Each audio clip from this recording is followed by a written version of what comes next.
நேரத்தில் ஒரே ஒரு வேண்டுகோள். பொதுவாக இதை நான் ஸ்டூடெண்ட்ஸ் மத்தியில் தான் அதை பேசுவேன்.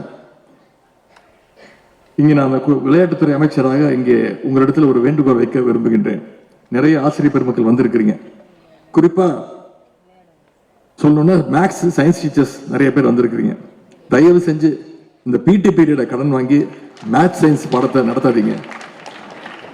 நம்ம மாணவர்களை பிடி பீரியட்ல தயவு செஞ்சு விளையாட விடுங்க.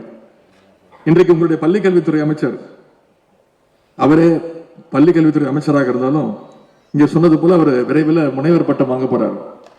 அதற்காக தீசிஸ் செய்து கொண்டிருக்கிறார். என்னதான் அவர் பள்ளிக்கல்வித்துறை அமைச்சராக இருந்தாலும் 4 ஆண்டுகளாக அவர் செய்யும் ஆராய்ச்சியை தான் ஒவ்வொரு பள்ளிக்கல்வித்துறை நிகழ்ச்சியிலும் கூறிக்கொண்டிருக்கிறேன். என்ன டாபிக் திரும்ப செலக்ட் பண்ணியிருக்காரு? Physical activities for skill development among children using machine learning தான். என்னதான் அவர் பள்ளிக்கல்வித்துறை அமைச்சராக இருந்தாலும் அவர் முனைவர் பட்டம் வென்றால் அதற்கு விளையாட்டுத்துறை தான் முக்கிய காரணம் என்பதை அந்த உரிமையோடு ஆசிரியர்களுக்கு இந்த வேண்டுகோளை நான் வைக்கின்றேன்.